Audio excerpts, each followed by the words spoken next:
Está mexendo, porque acabou de sair a decisão de 3-0. Muito boa noite. Nós vamos fazer hoje aqui, doutor Clóvis, um bem bolado. Né? Tá? Então nós vamos começar a entrevista, depois a gente tem as nossas participações aqui, de alguns colaboradores e tudo mais.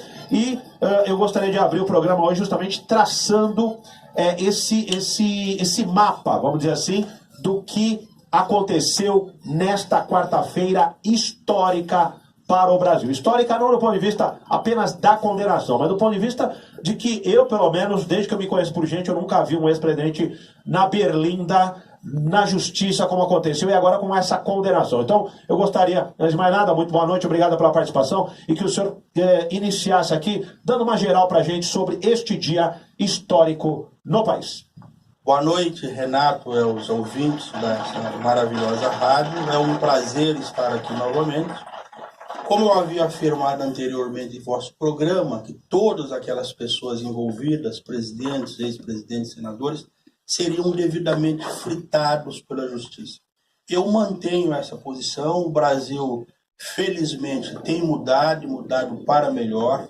Acabou no Brasil aquela ideia de impunidade, que poderosos não vão para a cadeia. Muito ao contrário, vão sim.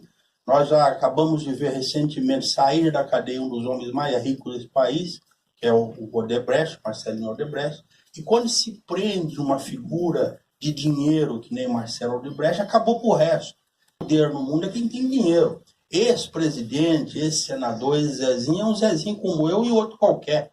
Não manda, não apita mais no Brasil. Então hoje você tem um exército em defesa do presidente Lula, de pessoas que acreditaram nele a vida inteira, e que vai demorar um tempo para cair a ficha e entender que realmente foram também traídos, porque esse desvio de dinheiro feito no Brasil não atingiu só A, B, C, classe A, atingiu a todos os brasileiros. Nós perdemos aí 30, 40 anos, fomos jogados para trás em termos de desenvolvimento em função disso.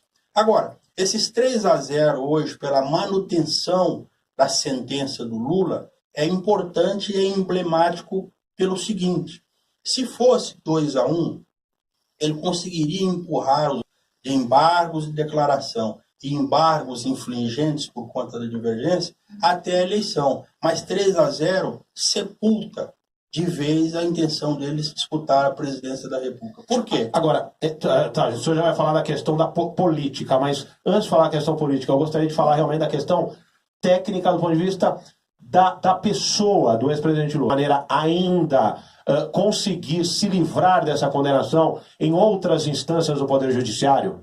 Muito pouco provável. Eu, como advogado, posso dizer que existem outros recursos que ele vai tentar, mas você tendo uma condenação unânime, um conjunto fático probatório robusto, como tem nessa peça, é praticamente impossível alguém anular essa decisão. Eu, nos anos todos de advogado que tenho, posso dizer que é um trabalho muito difícil da defesa dele.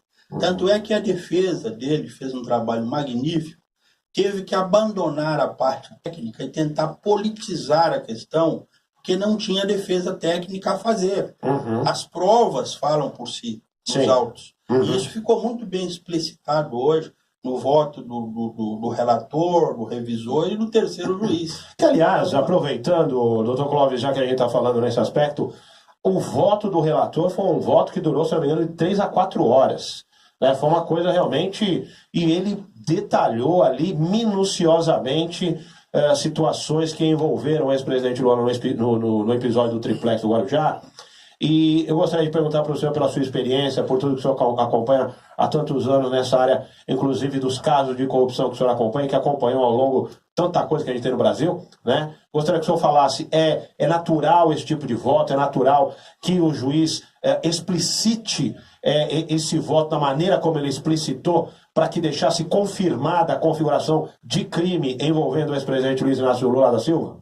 É necessária e é obrigatória pela lei. O juiz tem que se manifestar sobre todos os pedidos e sobre todos os elementos do processo, sob pena de incorrer em alguma nulidade no todo. Então, isso foi importante para aqueles que vivem dizendo, repetindo o mantra, de que não tem prova, a condenação sem prova. As provas foram mostradas com abundância. Agora, por que teve esse voto tão longo? o crime de lavagem de dinheiro é um crime atípico, ele é diferente dos outros crimes. Para que você encontre a materialidade desse crime, você precisa se valer de diversos elementos. E, enfim, os contratos, a prova dos pagamentos e despesas do ex-presidente, a confissão dos outros todos acusados que devolveram milhões de reais, pegaram cadeia, vários deles, dizendo, olha, participei sim, e na narrativa fiel dos fatos.